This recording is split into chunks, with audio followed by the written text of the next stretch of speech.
Pernahkah kita merasa begitu tersentuh saat melihat seorang anak kecil sampai-sampai kita pengen meluk anak itu kuat-kuat? Cerita kali ini adalah tentang seorang anak yang memang terbilang kecil, usianya masih 8 tahun, dan dari kisah hidupnya, kita pasti akan dibikin ngerasa kalau kita sebagai orang dewasa seharusnya bisa menjaganya supaya tetap aman. Hai sobat, selamat datang di Voice Story. Makasih udah mampir ke channel aku. Sebelum aku lanjut ke cerita kali ini, subscribe dulu channel ini. Namanya adalah Angeline. Dia seorang anak kecil yang seharusnya saat ini dia sedang belajar membaca, main boneka, dan ada dalam pelukan hangat keluarganya. Tapi sayang beribu sayang, hidupnya malah berkata lain. Dia jadi korban kekerasan yang paling kejam. Dan yang paling menyakitkan adalah kekerasan itu justru terjadi di rumahnya sendiri. Siapa Angeline? Dia adalah seorang anak perempuan yang lahir pada tanggal 19 Mei 2007 di sebuah klinik bersalin di daerah Canggu, Bali. Lahir sebagai anak kedua dari pasangan orang tua yang kurang mampu, membuat Angeline yang saat itu bahkan belum dikasih nama, hampir saja ditinggal di klinik karena orang tuanya tidak punya biaya untuk membayar biaya persalinan. Seseorang mempertemukan dan memperkenalkan orang tua kandung dari Angeline kepada seorang wanita bernama Margaret Christina Megawe, yang saat itu bersuamikan orang bule. Dan seperti mendapat berkat, Margaret dan Douglas suaminya ini bukan hanya mau menolong biaya persalinan dari orang tua Angeline, tapi mereka juga bermaksud untuk mengadopsi Angeline sebagai anak mereka karena anak-anak mereka memang sudah besar.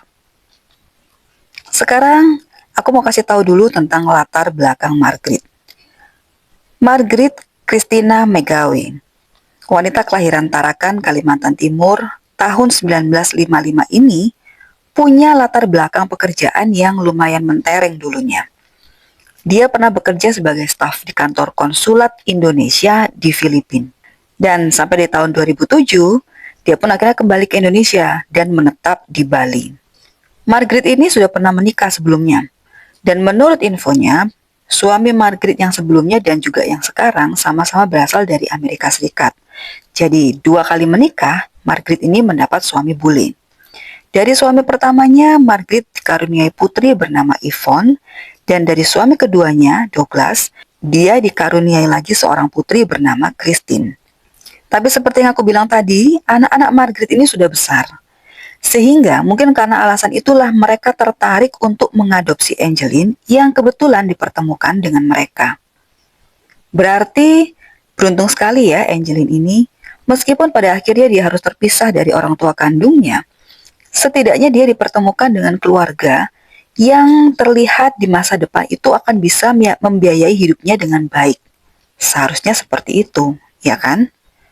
Bahkan menurut ceritanya sang ayah angkat ini sangat sayang sama Angeline. Tidak sekalipun Angeline ini diperlakukan beda dengan anak-anaknya yang lain atau kakak-kakaknya sekarang. Memang awalnya benar seperti itu sobat. Hal itulah yang dilihat oleh orang-orang di sekitar mereka setelah Angeline benar-benar menjadi keluarga Margaret dan Douglas. Masuknya Angeline di keluarga ini pun mulai diurus.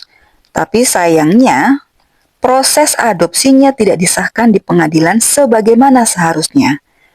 Proses adopsi Angeline hanya dilaporkan lewat notaris yang akhirnya mengeluarkan akte pengakuan pengangkatan anak yang dikeluarkan pada tanggal 24 Mei 2007. Dan di dalam akte itu, pihak Margaret ini meminta supaya orang tua kandung Angeline tidak boleh menjenguk ataupun menemui anak mereka sebelum dia berusia 18 tahun.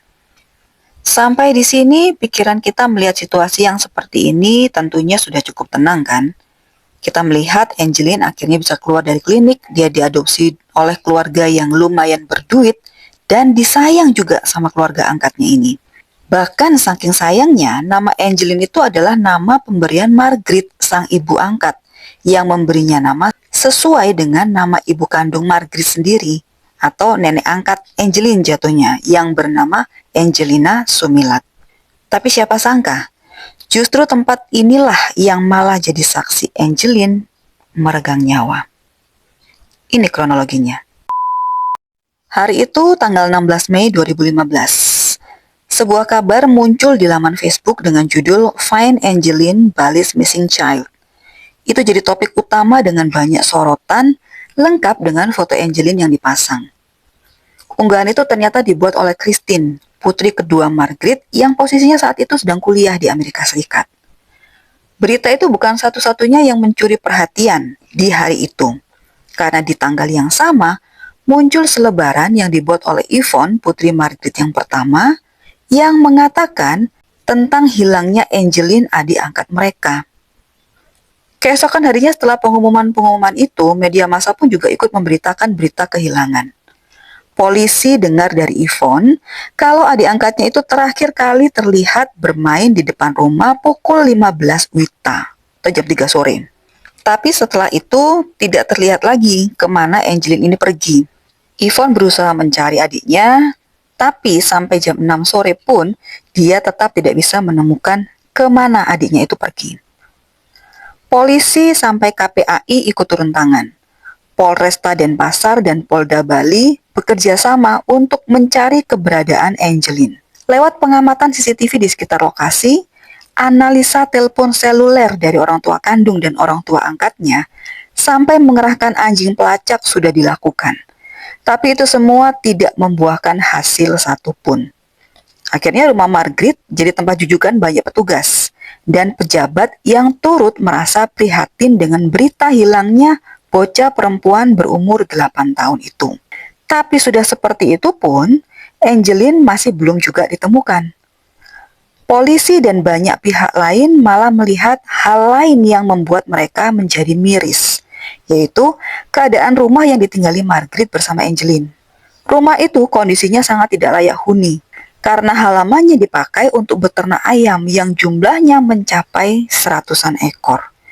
Belum lagi hewan lain seperti kucing dan anjing yang memang sengaja dibiarkan berkeliaran bebas di dalam rumah. Jadi jangan ditanya bagaimana aromanya. Rumah dengan banyak hewan seperti itu pasti punya aroma udara yang jauh dari kata segar untuk dihirup.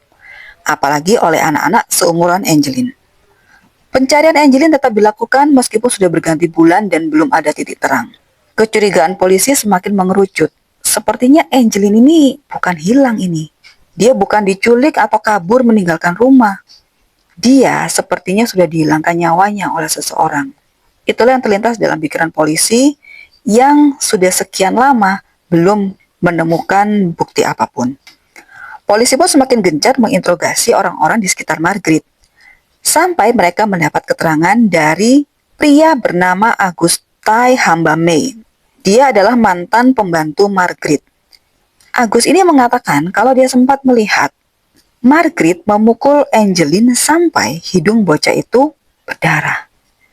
Peristiwa itu terjadi beberapa hari sebelum Angeline dilaporkan hilang. Kesaksian Agus ini tentu saja membuat polisi yang memang sudah mulai curiga pada Margaret semakin curiga lagi. Ditambah sikap Margaret sewaktu pihak berwajib datang memeriksa rumahnya sangatlah tidak kooperatif. Ada banyak keberatan yang dia sampaikan pada saat polisi mau memeriksa beberapa ruang di rumahnya. Sampai akhirnya tanggal 10 Juni di tahun yang sama polisi menemukan Angeline sudah menjadi jasad. Ia terkubur bersama bonekanya di bawah pohon pisang di belakang rumahnya. Jasadnya sudah membusuk, tapi luka-luka kekerasan masih bisa diidentifikasi. Ada memar di wajah dan lehernya, di tangan dan kakinya, luka sundutan rokok di punggung sebelah kanan, dan juga lilitan tali plastik 4 kali di lehernya. Penemuan Angeline ini tentu saja bikin geger seluruh masyarakat Bali.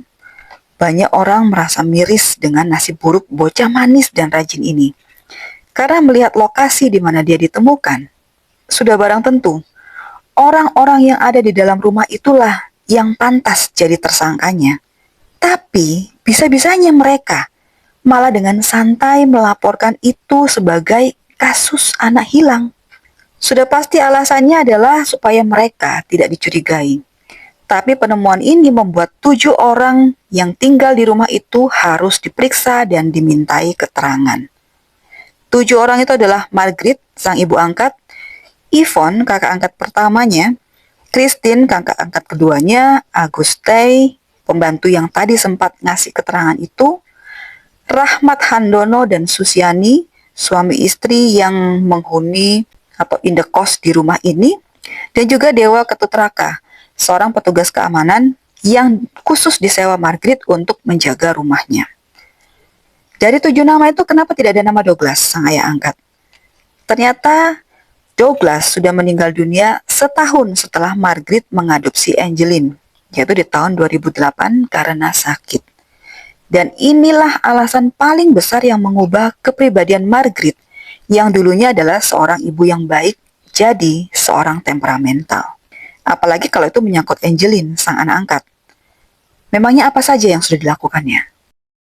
Semenjak kepergian Douglas, Margaret sepertinya menganggap Angeline ini sebagai beban yang lumayan berat yang harus dia tanggung sendirian sekarang.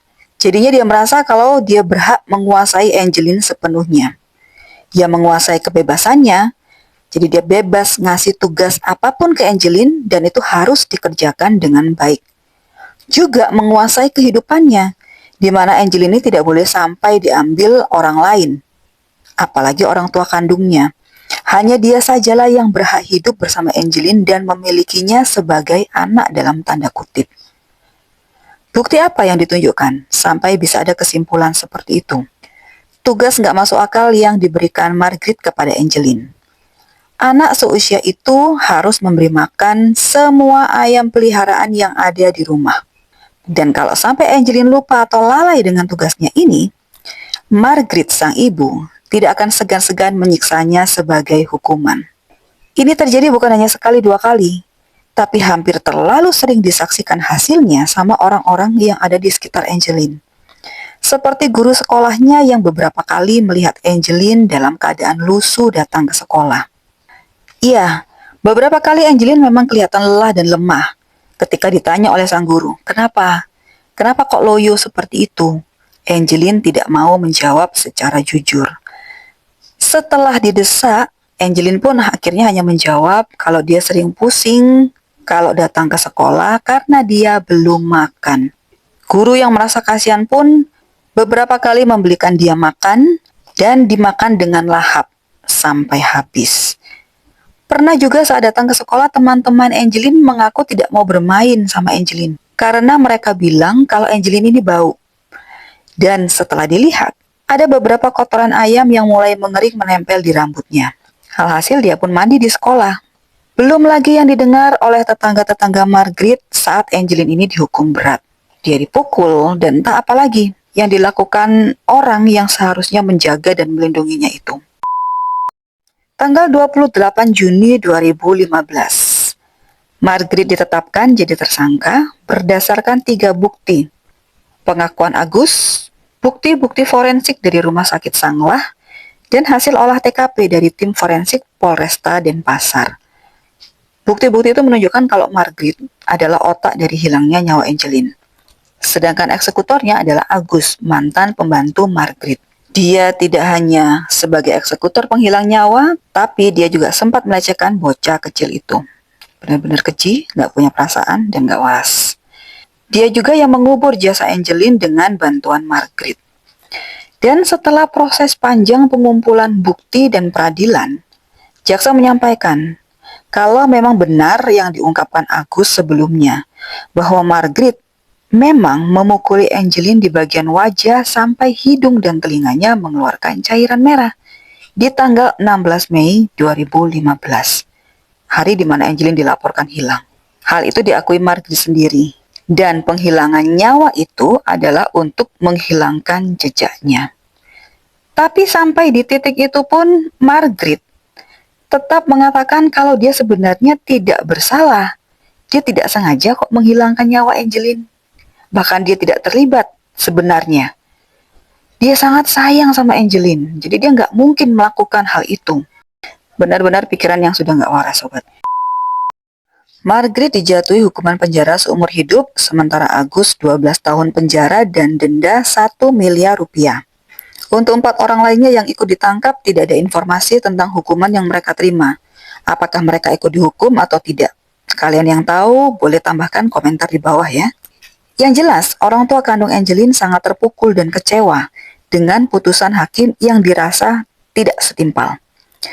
Tapi sebesar apapun rasa kecewa dan sedih yang mereka rasakan, nasi sudah jadi bubur. Angeline kecil yang ceria tidak pernah lagi bisa kembali. Angeline kecil sudah jadi malaikat kecil di sana, di tempat yang pastinya jauh lebih baik daripada dunia tempat dia merasakan sakit yang tidak didengar. Bisa nggak kita bayangkan betapa ketakutannya dia saat itu? Kerasa sakit yang bahkan terlalu berat buat ditanggung tubuh mungilnya. Dan kebingungan kenapa mereka melakukan itu padanya. Apa salahnya dan mau minta tolong ke siapa? Angeline kecil ngasih kita pelajaran berharga sebagai orang dewasa. Pedulilah dan stop kekerasan pada anak-anak. Setiap anak, bahkan mereka yang kelahirannya nggak diharapkan sekalipun, punya hak untuk dapat kasih sayang, perlindungan, pelukan hangat, dan juga pengakuan dari orang dewasa di sekitarnya. Angeline kecil nggak dapat itu semua. Tapi haruskah ada Angeline lain sampai kita jadi sadar bahwa itu semua salah dan nggak seharusnya seperti itu? Kalau kita lihat anak-anak di sekitar kita, tetangga, keponakan, atau bahkan teman sekelas adik kita yang kelihatan murung, pendiam, atau muncul luka-luka aneh, tolong jangan diam. Bisa jadi mereka ini nggak bisa teriak minta tolong, tapi kita bisa jadi suara mereka.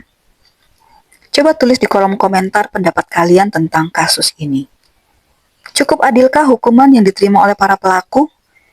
Dan apa yang harusnya kita lakukan supaya jangan ada lagi kejahatan seperti ini?